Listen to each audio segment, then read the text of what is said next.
Hey everyone!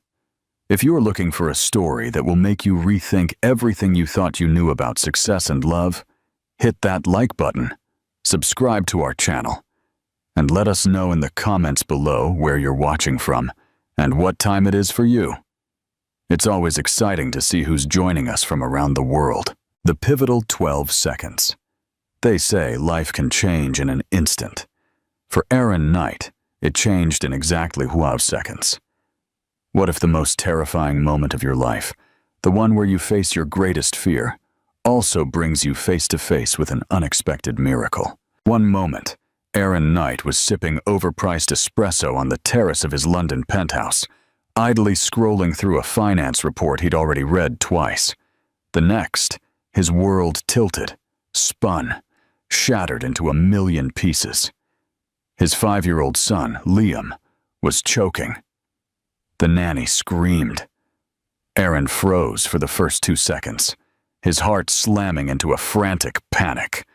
The sound of his porcelain cup shattering on the marble floor was somehow quieter than his own ragged breath. The boy's face was turning blue. Liam's wide eyes, filled with terror, clawed at his throat. No sound. No air. It was supposed to be a normal Tuesday morning. Now he was watching his son die. Then, suddenly, a woman he didn't recognize was on her knees beside Liam.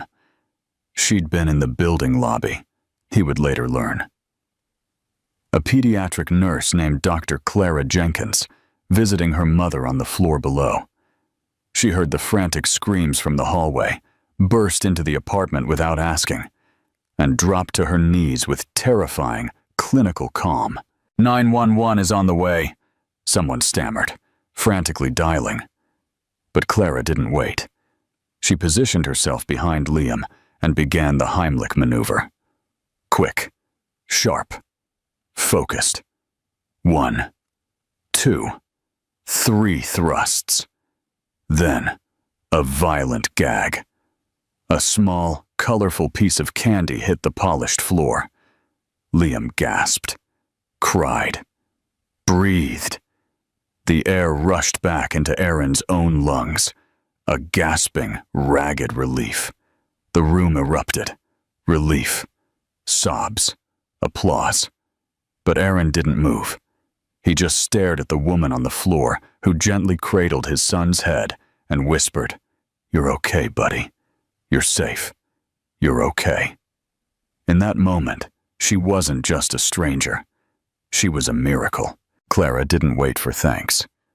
When the paramedics arrived and Liam was declared stable, she calmly gave her name and credentials, scribbled a few concise notes for the ER team, and stood to leave. Aaron, finally shaking off his shock, stepped in her way. "Wait," she turned, her expression tired but polite.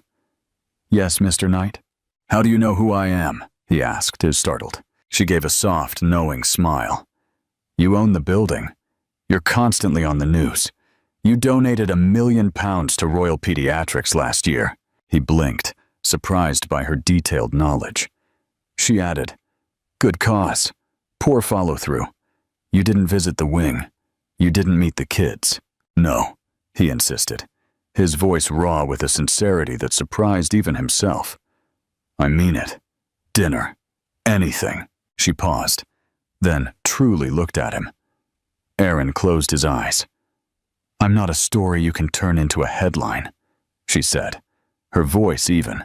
"I'm not asking for a story," he replied, his gaze unwavering. Their eyes held for a beat too long, a silent acknowledgement of something more, something undefined. Then she left, leaving him alone in the quiet apartment, the echo of her words lingering in the air. "Squaw, what do you think of Clara's blunt honesty? And what is the true meaning behind Aaron's sudden desire to properly thank her? Share your thoughts in the comments below. If this intriguing encounter has captivated you, don't forget to like this video and subscribe to our channel for the next part of this extraordinary story. A connection forged the next day. Aaron found her. He'd had his team track down where she worked, Westbridge Medical, Pediatric Trauma Unit. He showed up with a sprawling bouquet that cost more than a month's rent in most parts of the city and stood awkwardly in the sterile hallway, waiting for her shift to end. She looked at the flowers, then at him, a dry amusement in her eyes. "That's a ridiculous number of roses." "They said it was romantic," Aaron admitted, a faint blush rising to his neck. "We're not dating yet," Clara countered, a rare, playful glint in her gaze. She shook her head, a small smile playing on her lips, but she didn't walk away. It was a slow start. Lunch in the bustling hospital cafeteria, coffee before her shifts shared in the quiet dawn of the city, text messages exchanged between high-stakes meetings and late-night hospital rounds, not overtly flirty yet, but filled with a growing, undeniable meaning. She challenged him, relentlessly calling him out when he dodged emotion, when he retreated behind his corporate facade, and somehow she made him laugh genuinely, openly, in a way no one else could. Liam, his 5-year-old son, adored her. He asked for her by name, drew countless pictures of her with imaginary sparkles in her hair, always beaming. She wasn't impressed by his money. She didn't care about his vast reputation. And maybe, just maybe, that's precisely why Aaron found himself utterly unable to stay away. What profound impact do you think Clara's presence is having on Aaron and Liam? And what does it truly mean to find happiness after profound loss? Share your insights in the comments below.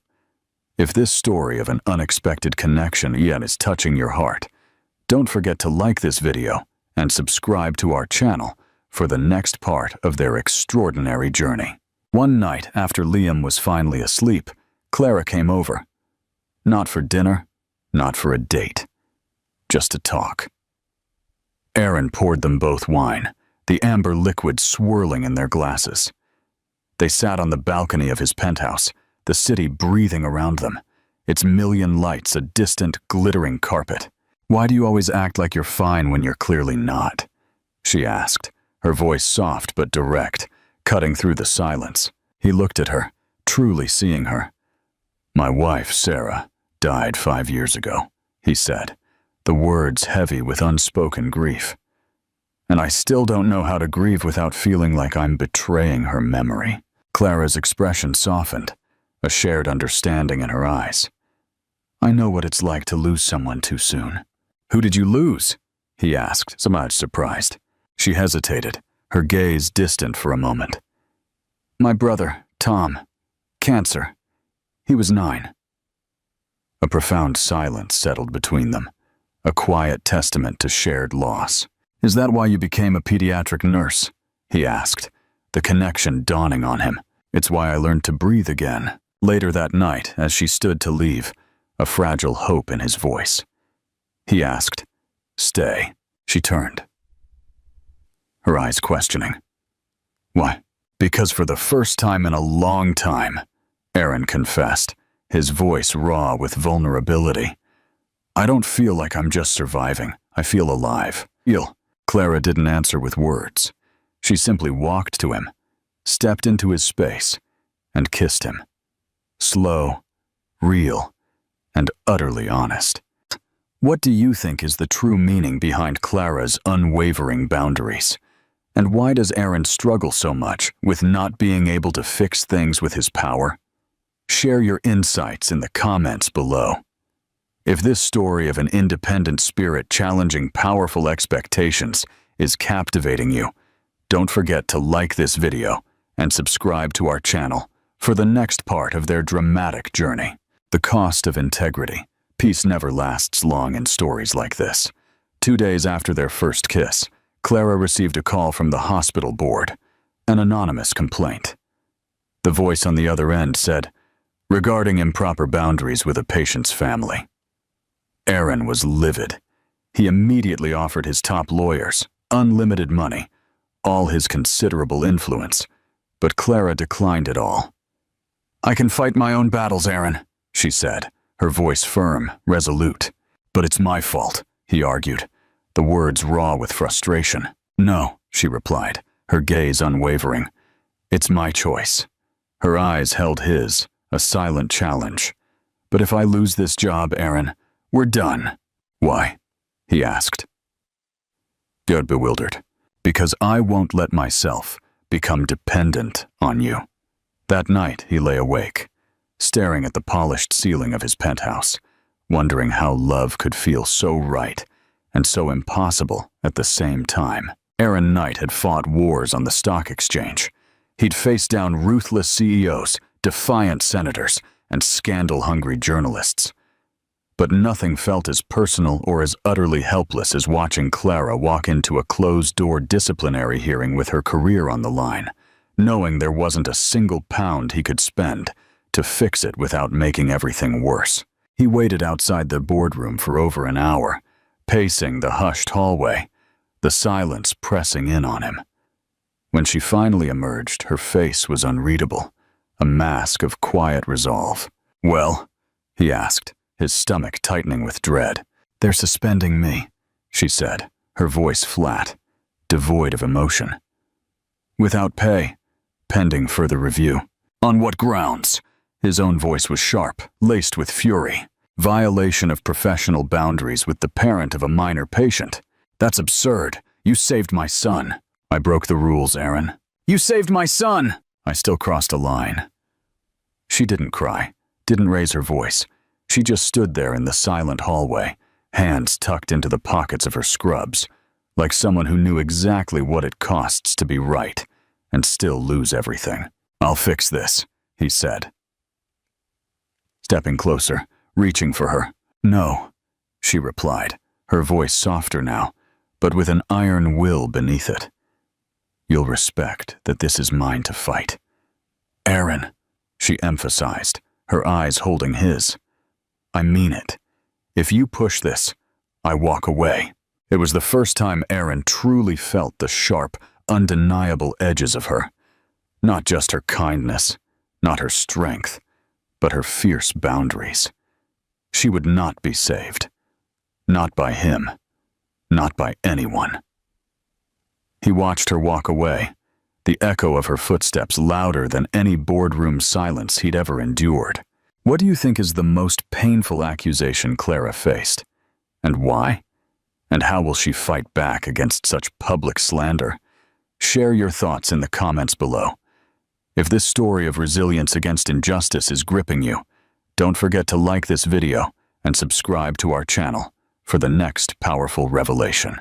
A quiet retreat. Aaron wanted to burn everything down. His rage was monumental, but Clara wouldn't let him. "I fought to be someone I could be proud of," she said, her voice quiet, but firm. "I won't lose that now, just because people are louder than the truth." "I can protect you," Aaron insisted. His fists clenched. "I'm not asking for protection," she replied, meeting his gaze. "I'm asking you to believe me." He did. Of course he did. But this wasn't about belief. It was about power.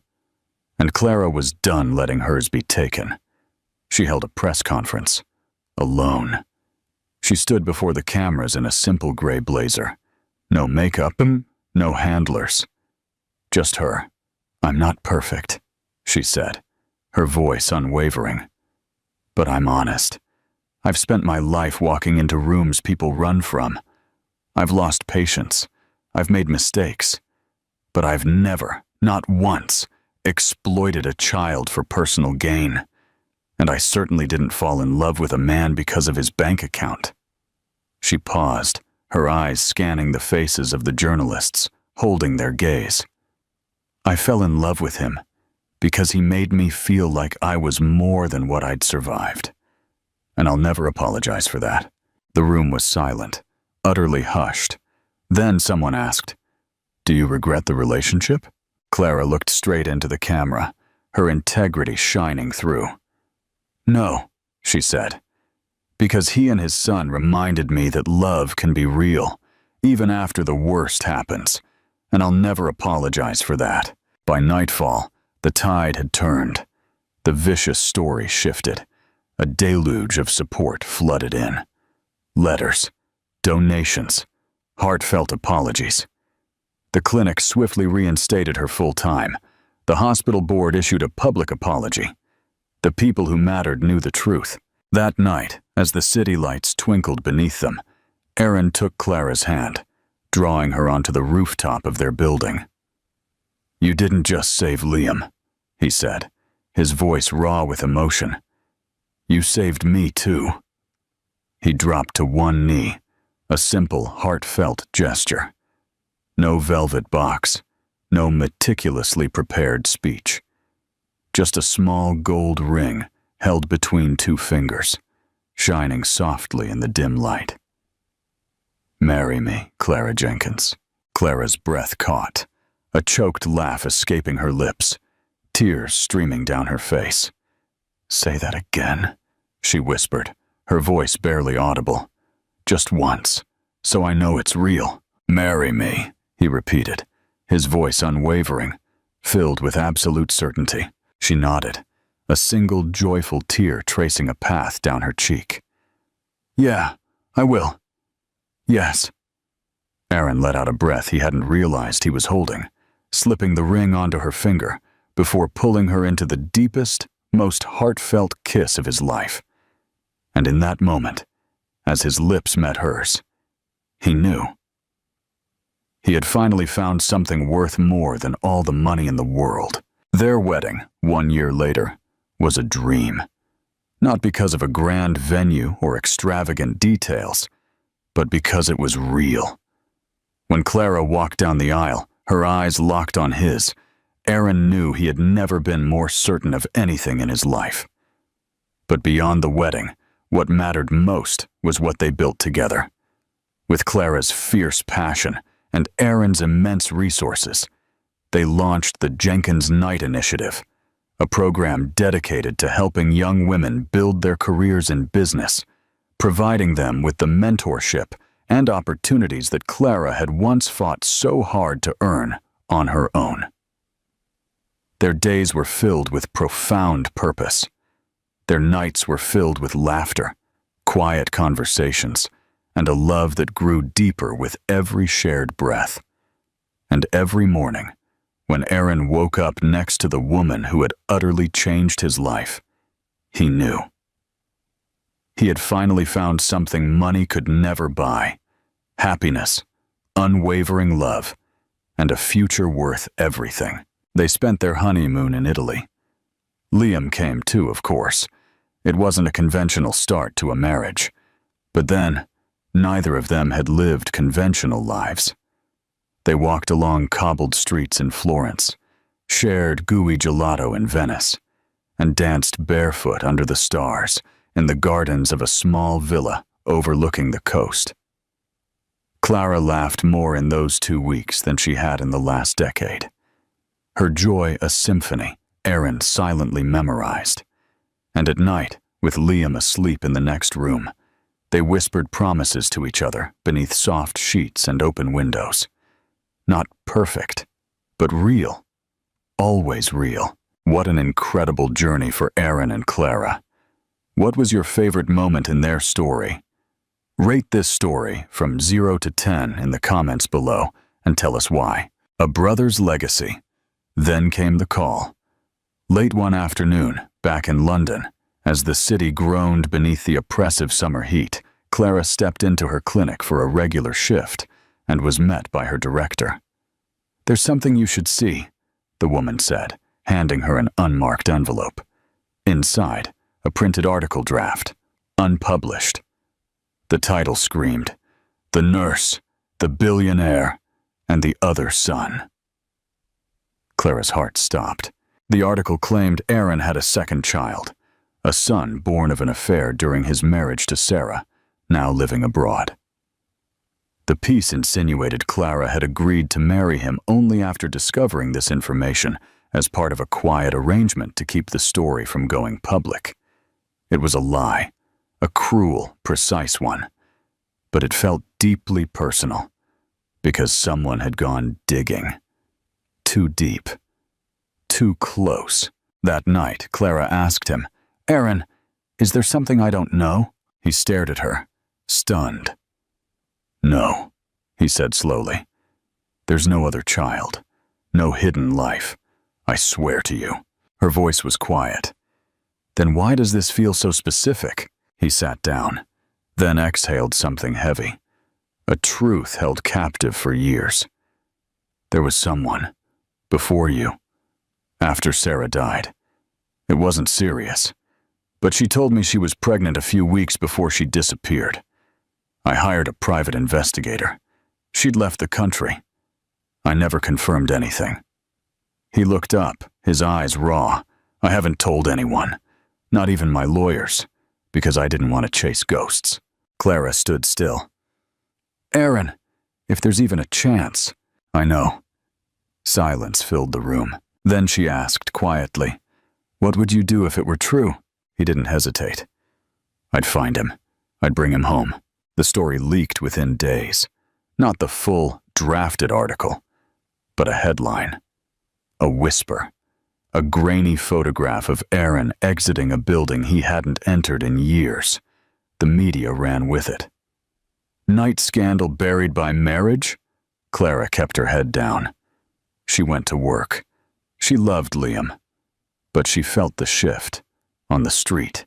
In the grocery store. Even at the clinic, where some parents looked at her like they weren't sure whether to admire or judge her. Aaron stayed silent publicly, fiercely protecting Clara. Privately, he searched. Within a week, he had a name. Danielle. 6 years old, living in Lyon, France. With a woman who'd changed her name and refused contact with anyone from her past. And a DNA test confirmed it. He was Aaron's son. Clara read the report in silence, then looked at Aaron. So what now? I go get him. She nodded. I'm coming with you. Lyon was warm and quiet. The streets buzzed with summer markets and music. But Clara could see the tension in Aaron's shoulders as they stood outside the small yellow house on the hillside. The door opened slowly. The woman who stood there was thinner than the photo, tired in the eyes, guarded, and behind her, a boy. Dark curls, big, serious eyes. He looked like Liam. Aaron stepped forward. I'm not here to fight you. I just want to meet him. The woman studied him. Then, after a long moment, stepped aside. And for the first time, Aaron knelt before the boy and said, Hi, Daniel. I think I might be your dad. Daniel said nothing. But he didn't run. And that was enough for a start. They stayed in France for 2 weeks. Clara watched Aaron slowly build trust with a boy who'd only known shadows of him. They played cards, kicked a soccer ball, talked about space and animals and English breakfasts. Daniel didn't call him Dad. Not yet. But when they said goodbye at the airport, the boy ran after Aaron and hugged him tight. Will I see you again? He asked. Aaron knelt. I promise. Back in London, Clara tucked Liam into bed. He looked up at her with sleepy eyes. Do I still get to keep you forever? He asked, his voice small. Clara kissed his forehead. Always. But that night, as she lay beside Aaron, he whispered something into the dark. Do you ever think this is too much for you? Clara turned to face him, her heart overflowing. No, she said. I think life finally stopped taking and started giving. He reached for her hand beneath the covers. And I think we're just getting started. What kind of future do you envision for Aaron, Clara, and their now blended family? How will the bond between Liam and Daniel grow? Share your thoughts below. 6 months later, the London townhouse felt different. Louder, warmer, lived in. Daniel was moving in. It had taken time, months of paperwork, therapy, meetings with lawyers and mediators. But Aaron had been patient, gentle, present, and Daniel had responded. He still didn't call Aaron Dad, but he called him when he had a nightmare, and that meant more. Clara, meanwhile, had become the quiet, steady center of the house. She didn't push. She listened. She gave Daniel space, and he, in turn, gave her his cautious trust. Liam adjusted fast, faster than anyone expected. He told everyone he had a bonus brother, and he liked that Daniel was good at Legos, but bad at Mario Kart. The boys were different, one loud and imaginative, the other cautious, careful. But somehow, beautifully, they worked, just like the two people raising them. Clara stepped into her clinic role full-time again. But this time, it wasn't about proving anything. She focused on community programs, bringing vital care to children without access. She started a scholarship in Tom's name, her late brother's. Aaron matched every donation, but only after asking her permission. She'd earned that kind of respect. He knew better now. In late fall, as the leaves fell and the holidays approached, Aaron planned something quiet. No press, no spectacle, just family. He brought Clara back to the Vermont cabin one weekend, just the two of them. They hiked, talked, held each other, and on the final night, beneath the canopy of 1,000,000 stars, he surprised her with a second ring. Simple, elegant, engraved inside with the words, "Not because I lost, but because I found." Clara didn't cry this time.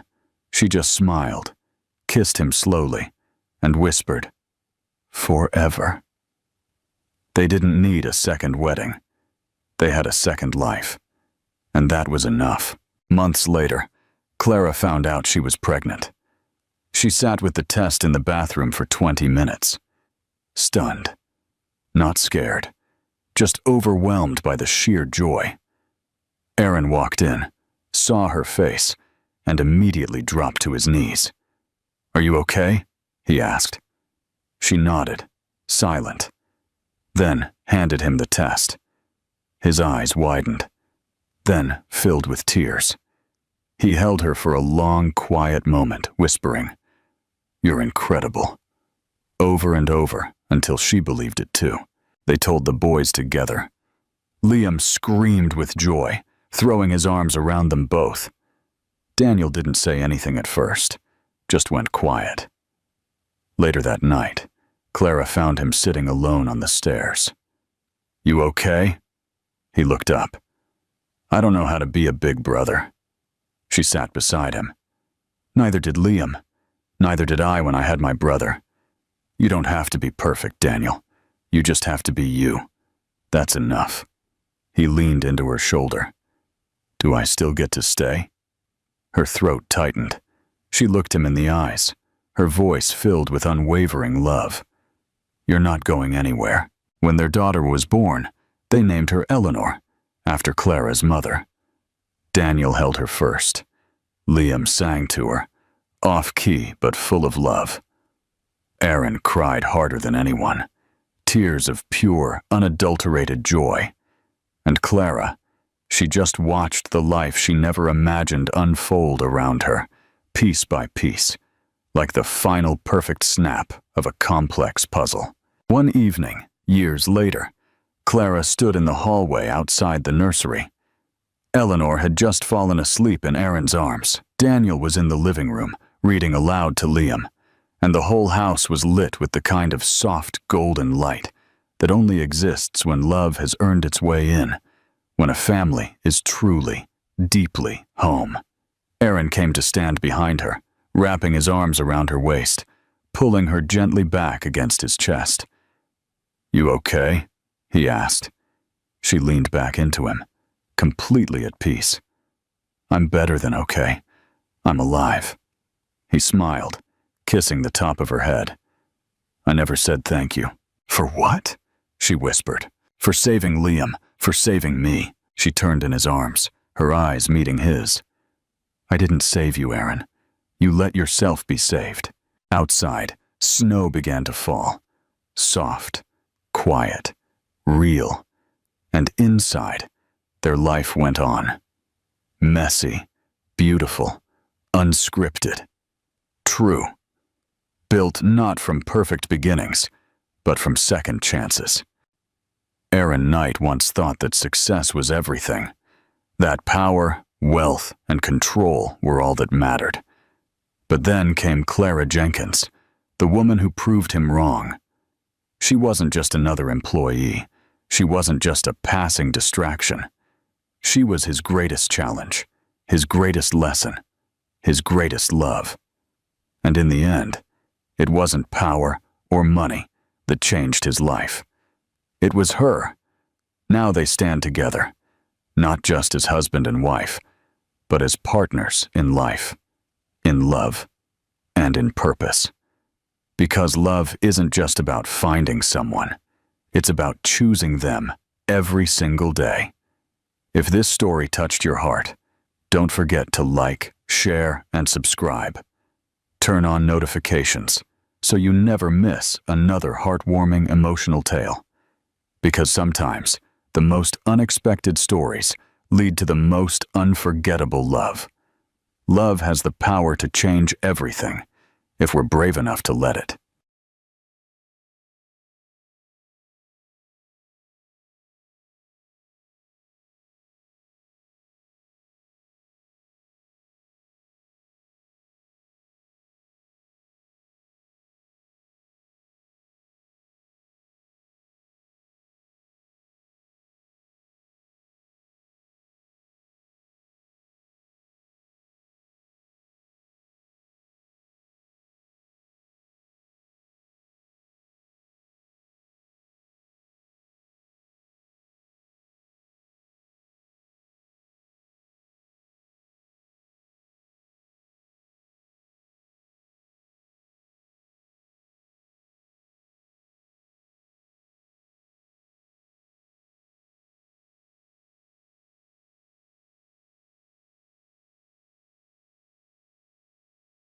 Hey there, lovely soul. Welcome back to Noah's Stories. Love doesn't always begin with a glance. Sometimes it begins where the world is quietest, inside a silence so vast it swallows every lie and dares to awaken a kind of truth no one dares to name. Ilara Monroe never dreamed of a fairy tale. She wasn't the chosen one, nor the cherished one. She was just a quiet literature teacher in Charleston who, on a pressure-filled June afternoon, was pulled into a wedding that wasn't hers. The groom was Cassian Holt, a former celebrity photographer now living in darkness after a devastating accident. He was her mother's dream, her family's financial solution, the perfect role her sister Sienna no longer wanted to play. Ilara was forced to step in, to borrow a name, a perfume, a collection of memories that didn't belong to her. She walked down the aisle as if stepping into a haze, a plan carefully set to vanish in a matter of days. But what she hadn't expected was that inside the darkness Cassian called home, something began to bloom. Not a grand love, not yet, but something quieter, slower. Something that didn't need eyes to grow, only truth and time. Walk down the aisle, right now. Her mother's grip tightened around Ilara's wrist. Ice cold, but her voice was a blade. In the cramped dressing room, dim lights couldn't soften the tension. The wedding coordinator's frantic knocking pounded like a drumbeat against her ribcage. "Sienna isn't coming," her mother said, every word a verdict. "You don't get a choice." The wedding gown glittered like a diamond-studded snare on Ilara's frame. It was beautiful, suffocatingly so. No one had asked if she agreed. No one noticed her vacant stare in the mirror where a stranger stood, wearing someone else's life. Sienna stood at the door, arms crossed, face unreadable, carved from ice. "You always dreamed of being the bride, didn't you?" Her smile cut sideways. "So go ahead, play the part." Ilara's name had replaced Sienna's on the marriage license. The dress fit. The only thing left was her walk down the aisle, to take the place of the woman Cassian Holt had once been engaged to. Cassian Holt, once a brilliant photographer, now lived in shadow. He couldn't see, but he could sense everything. For 6 months, Ilara had practiced being Sienna. Her voice, her laugh, even her scent. She had become a perfect copy, or at least, perfect enough to deceive a man without sight. The cathedral flickered with candlelight. Stained glass shimmered like fragments of memory across the floor. Ilara moved as if into an abyss, head down. At the altar, Cassian stood still as stone. His blind eyes were half closed, his head tilted slightly, glistening for something no one else could hear. The minister's voice rang through the vaulted silence. "Ilara Monroe, do you take Cassian Holt to be your lawful husband, in honor, in love, and in duty, until death do you part?" She didn't look at Sienna, but she knew she was there, watching. Ilara hesitated, her silence stretched. Then, throat tightening, she said, I do." Cassian turned his head slowly. His voice was low but deliberate. "Why are you shaking? Are you afraid I'll see you?" Her breath stopped, but the cameras caught only her forced smile as thunderous applause echoed. Ilara reminded herself, "Just a few days, sign the papers, disappear." But under the golden lights and lies, her chest tightened. She had stepped into a role, but she wasn't sure anymore if she could walk back out. The Rolls-Royce Phantom glided down quiet streets, lamplight streaking across the windows like smudged ink. Ilara sat beside her legal husband, a man she had never truly met, but whose every breath she had memorized. Cassian Holt said nothing. He sat upright, hands interlaced, eyes half closed as if asleep. But Ilara knew better. He was listening. Not to the world outside, but to her. The rustle of fabric, the uneven rhythm of her breath, the soft click of her heels. He listened like a composer crafting a symphony from silence. When the car stopped before Holt Estate, a grand historic mansion on Charleston's northern edge, Ilara stepped out as if sleepwalking. The gate opened automatically. The stone path was smooth, calculated. The house didn't welcome her. It simply stood, flawless, lifeless, untouched. Inside, the lights were dim. The doors glided open without sound. The flowers were fresh but scentless. Along the walls hung black and white photographs, landscapes, buildings, memories frozen in monochrome. But not a single portrait. A butler bowed politely. "Congratulations, Mrs. Holt." Cassie placed a gentle hand on her back, guiding her toward the dining room. No celebration, no toast. Just silence stretching over a long table, set for two in cold, white porcelain. They sat across from each other. Ilara rested her hands on her lap, steadying herself. Cassian broke the silence first. "Your voice, it's different." She flinched. "Different how?" Softer, slower, a slight rasp at the end. Ilara gripped the fabric of her gown under the table. "Maybe I'm just tired. It's been a long day." He nodded, then inhaled as though the air itself held secrets.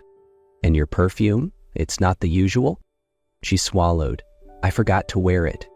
He didn't respond, but the silence between them thickened like mist. Ilara forced herself to eat. The food tasted bitter. Cassian ate with methodical precision, as if every motion had been rehearsed. When she tried to rise from her seat, his voice stopped her. "Do you remember our first phone call?" She froze. "We talked about Paris, didn't we?" "I told you about Paris. You told me about your cello." Ilara's hands tightened on the chair. She had never said that. That was Sienna. Cassian tilted his head slightly. "You once said you wanted to open a bookstore by the lake." "Oh, right," she replied quickly. "I did say that." He shook his head gently, setting his napkin down. "No, she never said that." She didn't move. Cassian continued calmly. "I have a very good memory, sometimes so good it makes people uncomfortable."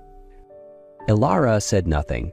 She only stared into her glass of water, seeing not her reflection but the woman she was trying to be. And in that moment she realized the man who could not see was already seeing everything. Ilara began waking up early. No more ringing the bell for staff. No more scripted commands she'd memorized to act like her sister. Instead, she slipped into the kitchen each morning and carefully prepared soft-boiled eggs. The way Cassian's former assistant had once said he liked. At first, Cassian didn't respond. He continued to sit by the window, as always, his fingers gently tracing the edge of the table as though measuring the world through touch. Then one morning, as Ilara set the plate gently before him, he said softly, "She never made me breakfast." Ilara paused, her hand still holding the spoon. "I know," she replied. "I just wanted to try something honest." There was no thank you, no protest, but there was also no distance. Just a quiet pause, peaceful, uncertain.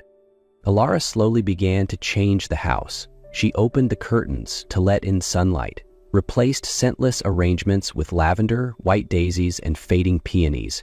She read to him in the evenings, not Bronte or Austen, but gentle, quiet novels. Stories with little philosophy, but full of feeling. One night, after she stopped reading, Cassian tilted his head. "Your voice, it's warmer. The way you touch my hand, it's different. Even your silence, it doesn't sound the same." Ilara placed the book down. "Are you saying you know I'm someone else?" Cassian didn't answer immediately. He simply murmured, "If you are someone else, I think I might want to know you more." She didn't speak, but her heart beat faster, not out of fear, but because something had begun to wake inside her. She started taking him for walks in the garden. No cane, she guided him with her hand in his, walking slowly. When he asked, "Where are the orchids?" Ilara froze. Orchids were Sienna's favorite, not hers. "I thought maybe today the other flowers deserved a voice," she whispered. Cassian smiled for the first time.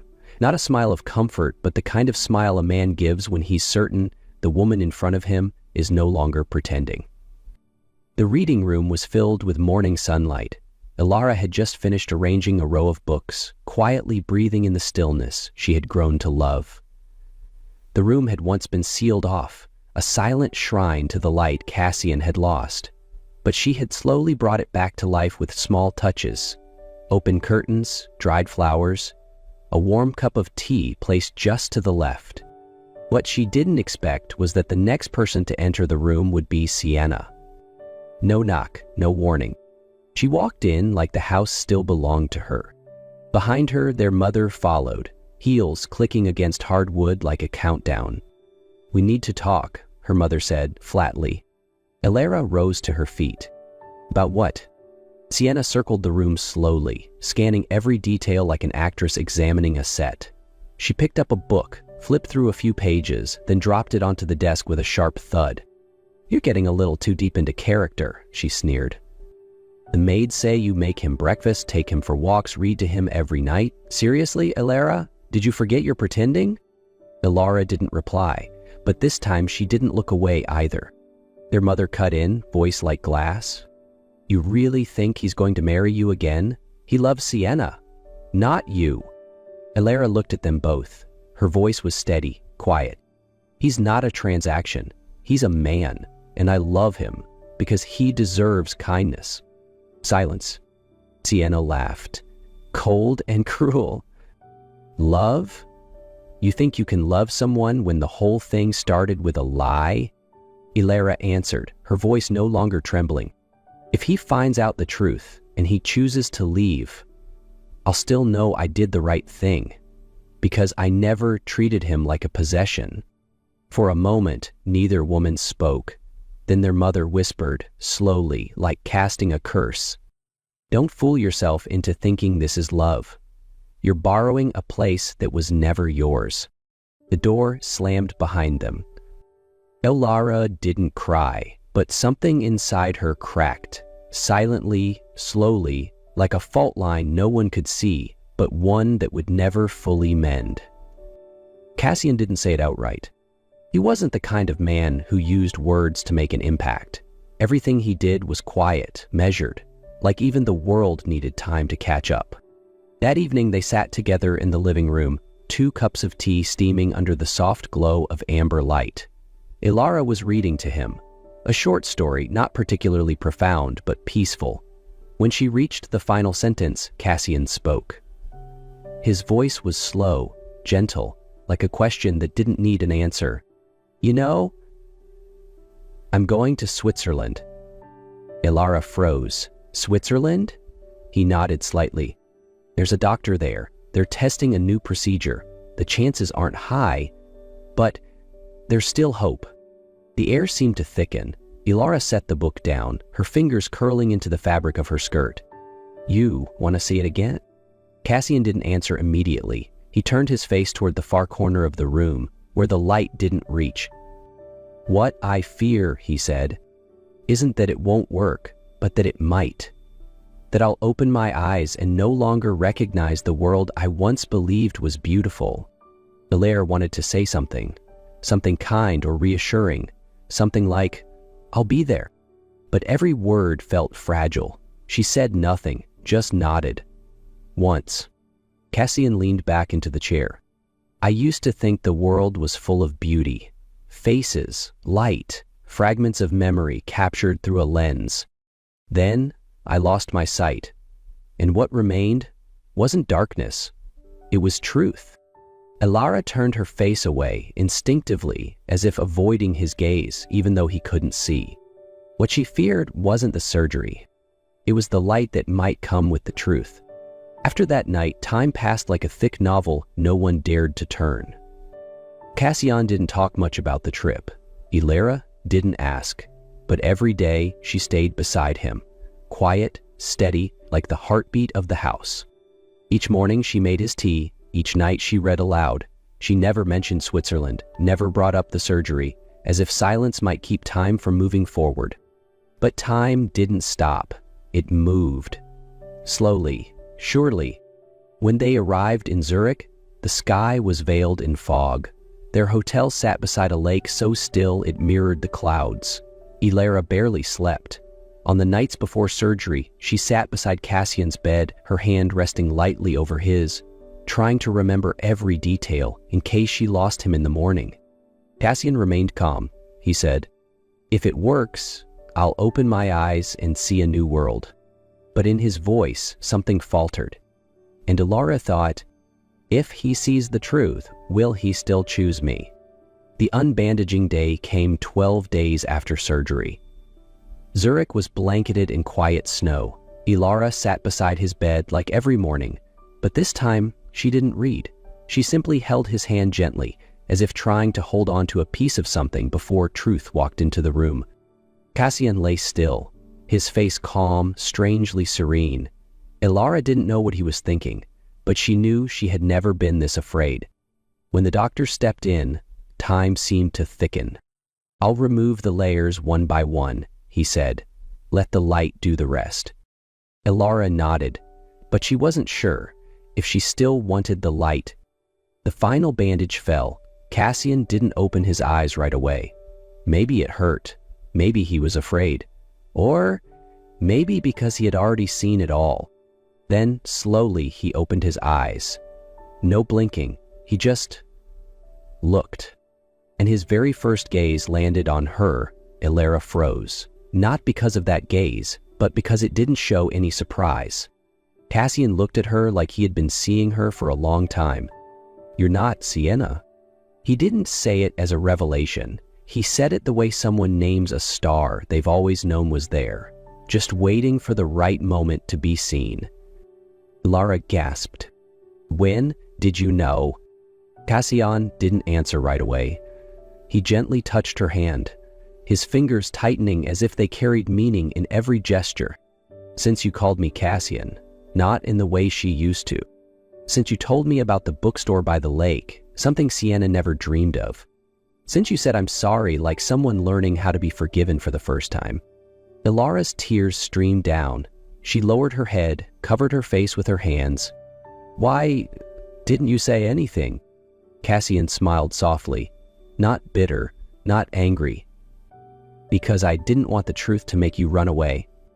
I wanted to see if I let you be yourself, would you choose to stay?" Ilara looked up. "I lied. I lived under a name that wasn't mine. I don't deserve you." Cassian gently shook his head.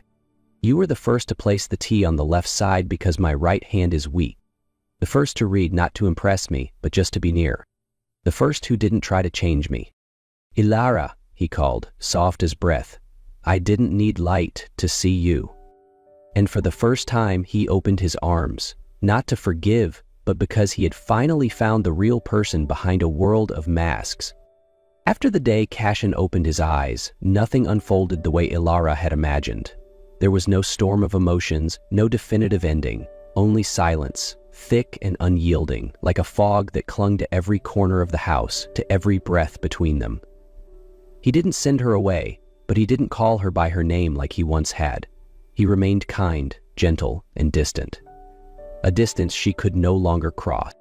Ilara found herself returning to the same place she thought she had long escaped from, the substitute. But this time, there was no more disguise to hide behind. And that frightened her. Not the light itself, but the clarity that came with it. The fact that he now saw her and still kept that distance. They lived under the same roof like two people who might have lost each other in another life. Every gesture became cautious. Even the lightest brush of hands turned into something they silently avoided. Then came a gray, cold afternoon. Ilara sat alone on the back porch, beside a bed of fading white daisies. She didn't know why she had walked out, maybe because she could no longer bear the silence inside the house.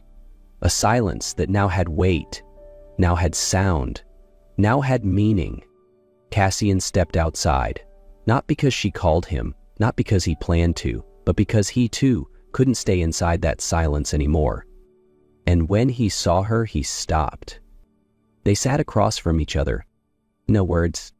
Then Ilara spoke, her voice raw and unfamiliar, as though her own throat had forgotten how to hold truth. She didn't apologize. She didn't beg. She simply let the words come, trembling but clear, that she hadn't come for him, that it started with a phone call, a promise, a role she once thought she could abandon quickly. But then she had stayed for the stories she read, stayed for the nights she placed a cool cloth on his forehead when he had fevers, stayed for the tea she brewed quietly every morning, stayed for every small touch she never dared to name. Cassian said nothing, but in his eyes something softened, something shifted, a recognition subtle but unmistakable. And then he said, in a voice lower than usual, "You were the first person who didn't try to lead me anywhere. You just sat beside me and listened." That sentence made Ilara close her eyes for a moment. She shook her head slowly. "I don't need your forgiveness," she whispered. "I just need you to see me for me." There was a pause.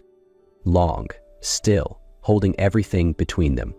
Then Cassian stood, not quickly, not slowly, just with a quiet finality, as if something inside him had come to rest. He looked at her once more. Then gently, with a steadiness that didn't force but invited, he extended his hand. "If you're still here tomorrow morning," he said, "then stay. Not out of duty, not because you feel sorry, but because I want to begin again, with you." 1 year later, in the misty hills of Oregon, a small center rests quietly beside a crystal-clear lake. On a rustic wooden sign carved by hand in soft curves are the words, "The Touch of Light."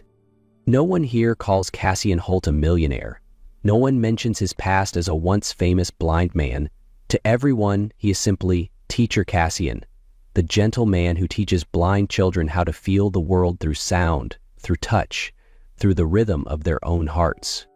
Ilara is beside him, no longer the substitute, no longer wearing someone else's name. Here, everyone calls her by her real name, and only that. She teaches literature and guides visually impaired students on morning walks around the lake, helping them hear the water, smell the wildflowers, and realize that the world isn't only made for the eyes. Mornings here breathe like quiet music. The wind moves softly across the cabin roofs. Sunlight filters through leaves and dances across the lake. Children's laughter rings like little bells. Ilara stands on the porch, holding a book in one hand, watching Cassian under a tree, listening to a child describe the color of rain he has never seen. It's not a perfect life, but it's a true one. Sometimes, in the late afternoon, Ilara still sits alone on the steps, remembering the path that brought her here. The lipstick, the disguises, the lies she once wore like a shield. But now there is nothing left to pretend. Cassian steps outside, holding 2 cups of warm tea. He sits beside her, no questions, no need for words. The warmth of his hand touches hers, not too tightly, not too softly, just enough to say, "This time, we chose each other, and this time, it's in the light." Somewhere far from Oregon, beneath the blazing red roofs of Florida, Sienna Quinn now lived with her new husband, a young, handsome senator, ambitious and adored by the nation. On social media, they were the image of modern love, powerful, polished, picture-perfect. Except, 4 months ago, a car accident had taken his sight. Forever. Since then, each morning, Sienna woke early to brew tea, pick out his shirts, guide his hands through color palettes he could no longer see. She learned how to describe a sunrise, learned how to read emotion not by glances, but by sound.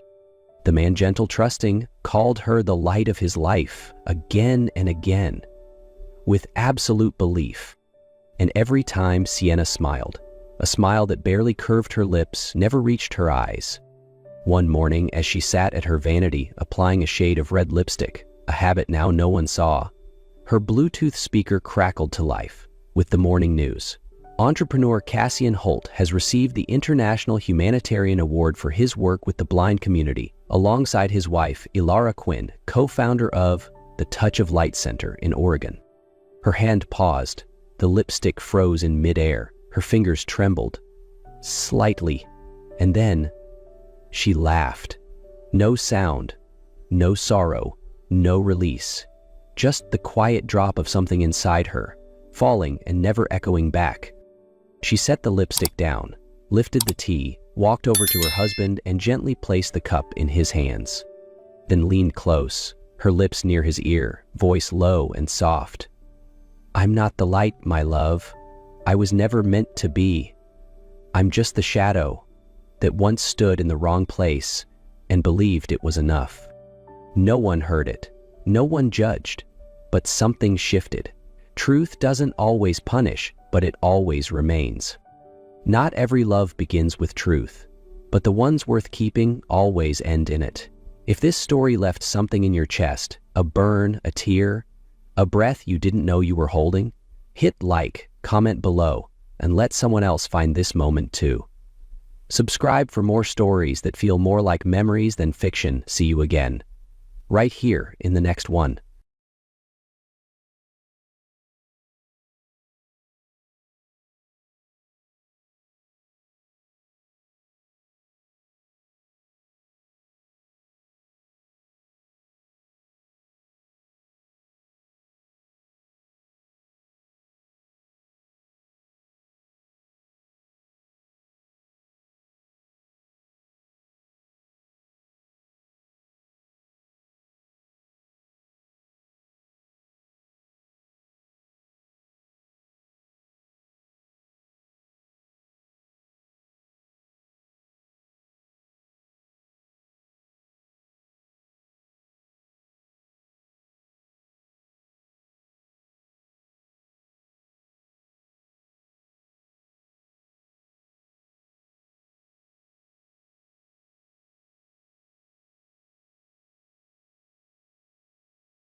"Who let her in?"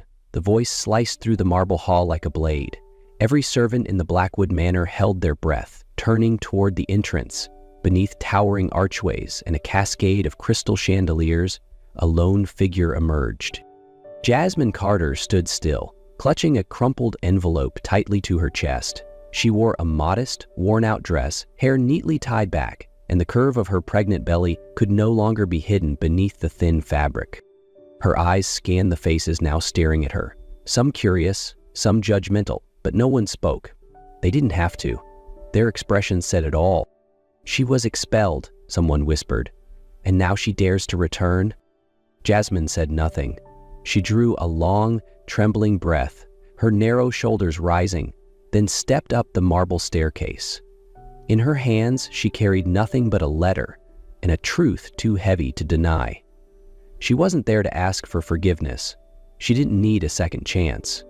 She had returned, not to beg, but to bring truth back into the room where it was once silenced.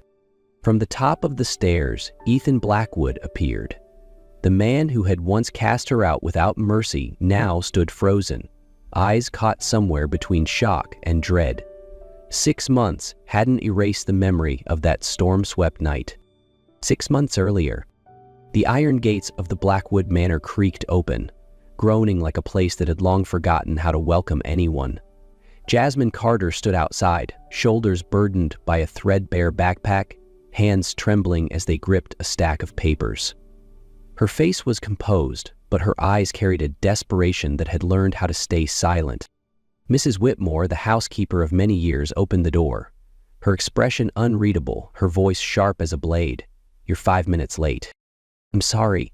Jasmine bowed her head. "The first bus." "Rule number 1, Whitmore cut her off, stepping past the threshold like a shadow, tall and stern. "Never explain." Jasmine fell quiet, clutching her documents to her chest. A clean conduct certificate, a letter of recommendation from the Hope Haven shelter, and a medical report confirming her virginity. A revolting requirement, but her only ticket in. Inside, the mansion was polished to perfection, so pristine it felt inhuman. Thick carpet swallowed the sound of footsteps. Jasmine followed Whitmore through halls lined with silent maids, their uniforms immaculate, their eyes colder than porcelain. "Rule number 2, Whitmore continued, voice flat. "You are never to be noticed. You are air, a piece of furniture." Jasmine nodded, lips pressed tightly. "Rule number 3, the woman paused before a narrow room at the far end of the corridor. "You are never to step inside Mr. Blackwood's study, under any circumstances." The door shut behind her and Jasmine finally exhaled. She pressed a hand to her chest, feeling the rapid thump of her heart. In her fingers, the silver crucifix her mother had once given her still hung. She clutched it tightly, as if anchoring herself to a world not yet lost. In that tiny room, Jasmine whispered to herself, "Not this time. I won't break. This time." The library was Jasmine's first assignment, a vast room with dark wooden walls, a ceiling that reached toward the heavens, and thousands of old books stacked in solemn silence like eternal witnesses. Jasmine moved like a shadow, the dust cloth trembling slightly in her hands as she cleaned shelf by shelf. The chime of the grandfather clock startled her, and then she felt it, a shift in the air, cold, sharp. Someone was watching her. "Who authorized your entry?" The voice came from behind, low but commanding. Jasmine turned slowly, the cloth slipping from her grasp. Ethan Blackwood stood at the threshold, tall, immaculate. A custom black suit hugged his frame like armor, but it was his eyes, amber, framed by thick lashes, burning with a steel-wrapped fire that rooted her to the floor. I was assigned the library, sir," she said quietly, eyes dropping in obedience to the rules. "Look at me." His voice was thunder and silk, resonant, deliberate, striking something deep within her spine. Jasmine raised her gaze. For a heartbeat, time faltered. Their eyes met, and something unnamed passed between them. "Your name?" Ethan stepped forward, each stride seeming to draw the very air with him. "Jasmine Carter, 18. A faint, cruel smile touched his lips. "The orphanage sent you?" Before she could answer, something slipped from his pocket. A worn photograph. Jasmine bent to retrieve it out of instinct, but froze when she saw it clearly. Ethan, younger, smiling beside a woman cradling a baby, joy in their eyes. "Don't touch that," he growled. But Jasmine's fingers had already brushed the edge. A jolt of cold shot through her. The storm struck New York City like the return of a long-forgotten curse. Thunder roared, winds howled, and rain fell in sheets, as if some forsaken god had decided to weep in fury. Jasmine Carter sat in the back of the taxi, gripping her old cell phone, left behind at the Blackwood Manor. It was her only connection to the orphanage and to Sister Jasmine, who might find records about her mother. And 11 p.m. The iron gates loomed through the downpour. Jasmine stepped out, her thin coat soaked instantly as she approached the service entrance. Mrs. Whitmore had warned her once, "If you ever use this key without just cause, don't bother coming back." But Jasmine had no other choice. Inside, the mansion was cloaked in darkness. Only a faint glow leaked from the study. She retraced her steps through the marble corridor, heading to the supply room, where her bag likely was. A crash rang out. Thunder or something else, she wasn't sure. And then the unmistakable clink of glass on glass.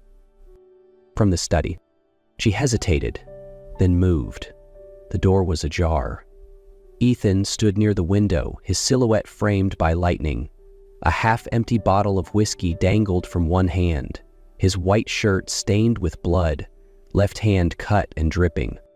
"The maid who doesn't follow rules," he rasped without turning, "looking for more photos that aren't yours?" "You're bleeding," she whispered, stepping closer. He let out a bitter laugh. "Sharp eyes, it's the anniversary of my wife's death. What would you know about loss, Jasmine?" She didn't back down. "Pain doesn't care about social class, Mr. Blackwood." He advanced. "Are you lecturing me now?" His shadow loomed like a storm. "You're just someone who's already lost everything," Jasmine said, lifting her chin. "And that's exactly why I'm not afraid of you." Silence. Then Ethan murmured, "You've never belonged to anyone, have you?" Jasmine said nothing. A small nod was answer enough. In that moment, there were no rules, no roles, just two human beings, bare, wounded, and alone. Thunder cracked above them as his mouth found hers, as if the storm itself was the only place bold enough to hold something so forbidden. 3 weeks later, the morning at the Blackwood Manor looked like any other, but Jasmine knew this day would mark an ending. Her stomach curled each morning, and today marked the third in a row. The child was growing inside her. Mrs. Whitmore entered her room, gaze sharp as ever. "Should I assume Mr. Blackwood is the father?" Jasmine wiped her mouth, steadying herself. "My personal life is none of your concern." "In this house," Whitmore snapped, "everything is my concern." Less than an hour later, Jasmine was summoned to the study. Ethan stood by the window, back turned, gripping an envelope in his hand. "How much?" he asked, voice cold as stone. "Excuse me?" Jasmine whispered. "How much for your silence and disappearance?" She froze. Not from surprise, but from the sting. "You think I came back for money? You're an orphan, poor, untouched. You appeared on the anniversary of my wife's death. Convenient, isn't it?"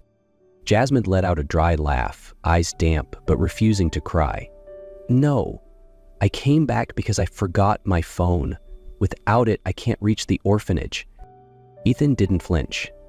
"This is your termination letter, along with enough money to start a new life, somewhere far away." Jasmine didn't look at the envelope. Instead, she reached into her pocket and pulled out a wrinkled letter. "I wrote this the morning after that night, before I knew about the baby, before you became this." She placed the letter on his desk, her gaze void of expectation. "You don't have to read it, but one day, you will." Jasmine walked out of the study without looking back. The letter remained on the desk, and Ethan stood frozen, saying nothing. Rain had begun to fall by the time she reached the gates. No one came to see her off. Only Mrs. Whitmore, sharp-eyed as ever, and a few scattered maids pretending to be busy, their eyes gleaming with quiet satisfaction. No hands reached for her. No one dared say goodbye. Only her footsteps echoed across the marble, like defiance carved in rhythm. Jasmine held her head high. No rage, no regret, only the rain, carrying her dignity away from a place that once tried to bury it. 6 months, 180 nights, and each night, Jasmine Carter still heard the thunder from that evening, the night everything ignited, began, and shattered. When she returned to the Blackwood Manor, there was no rain, but the sky was just as gray as the memory. Her hands carried nothing but one resting gently over the curve of her belly, 6 months of pregnancy. 6 months of silence. But today, she had not come to plead.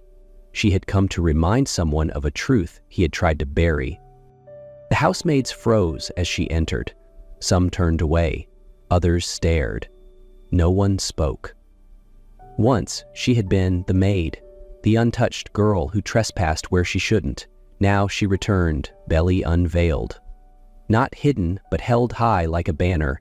I survived, and I'm not afraid anymore. She's not allowed. Mrs. Whitmore stepped forward, voice sharp as ever. Let her in, Ethan's voice called from the top of the staircase. Silence fell like a curtain. Jasmine lifted her chin. He stood tall as ever, sculpted from stone. But something cracked in his eyes when he saw her. Like a truth he'd tried to forget taking form before him. They entered the study. No one spoke. There was no need. On the desk, it waited. The letter. Still sealed. Edges yellowing, her heart ached. You never read it, did you? She asked, not accusing, only sad. Ethan looked at the letter as if it were both sacred and dangerous. His hand trembled as he lifted it. Slowly, he opened the seal and read, eyes moving across every line. Ethan, by the time you read this, I will have left. Not out of fear, but to preserve what dignity I had left after that stormy night. I don't write to demand anything. I write so you'll know that what happened between us wasn't a mistake. At least, not to me. You once asked if I had ever belonged to anyone. The answer was no, until that night. I didn't belong to you in the sense of possession, but in the way two broken people sometimes find each other in the ruins, if only for a moment. I know who I am. An orphan girl, poor, nameless, unremarkable. But that doesn't make what I felt for you cheap. It was real, and it deserves to be acknowledged. When I touched that photo of you and the woman from your past, I wasn't trespassing. I was trying to understand the pain behind your eyes. Because I too carry losses I've never dared to name. I don't need you to love me, but I need you to know that honest feeling doesn't come to destroy. It comes to illuminate. If someday you find this letter and your storm has passed, read it, not with your logic, but with whatever part of you still remembers how to ache, to long, and to love. I am leaving, not because you cast me out, but because I choose not to stay where truth is denied. But I carry no resentment, only a piece of that night when I was truly alive, if only once. That was the truth, and if you are brave enough to face truth, perhaps this could still be a beginning. Jasmine, the air in the room thickened. Ethan inhaled sharply. His hands clutched the edge of the desk. Why didn't you make me read it? He whispered. Because I didn't want to beg, Jasmine answered. Her eyes held no tears. Because people only read the truth when they're ready to be hurt by it. He stepped closer. Then, before anyone could stop it, Ethan dropped to his knees. No performance, no strategy. Just a man finally realizing that something weighed more than pride, more than control, a truth he had refused to face. He pressed his forehead against her belly. I don't deserve you, but please, don't let me keep running forever. Jasmine placed her hand on his shoulder. I didn't return to be kept, she said. I returned so you'd never forget what we both lost. 2 days after Jasmine's return, someone unexpected arrived at the Blackwood Manor. Richard Blackwood, Ethan's father, the man who had vanished from his life after his mother's death. Ethan faced him in the study, where the pale morning light cast long shadows, echoing secrets left unspoken for decades. Why are you here? Ethan asked, tension coiling in every word. Richard looked at his son as if he'd aged 10 more years. To tell you something I've lacked the courage to say for 20 years. Ethan's jaw clenched, his eyes narrowed. Your mother's death, Richard paused, his voice catching. It wasn't an accident. The air froze. She took her own life because she discovered I had betrayed her. I was planning to marry someone else for a political alliance to save the company. Ethan stepped back as if struck. Victoria, your wife, found out the truth. She threatened to expose everything.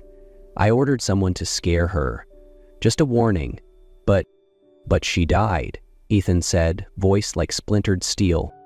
Richard bowed his head. I didn't want that, but I started a chain of mistakes I couldn't stop. Silence fell. Why now? Ethan asked, voice low. Because you're about to become a father, Richard replied softly, and you need to know, if you want to break this legacy of darkness, you have to face it first. Ethan turned away, but the redness in his eyes spoke volumes. He did not forgive. But he understood now. To love rightly, sometimes you must learn from the worst. The grand hall of the Blackwood Enterprises glowed under chandeliers. Hundreds of eyes from media, shareholders, and business elites locked onto Ethan as he stepped onto the emergency press podium. In his hand was a sheet of paper, not a financial report, but Jasmine's letter, now neatly folded like a sacred testimony. A year ago, Ethan began, his voice reverberating like thunder, I let a woman walk out of my life, not because she was wrong, but because I was too much of a coward to admit that truth hurts more than lies. A wave of murmurs rippled across the room, but Ethan stood tall.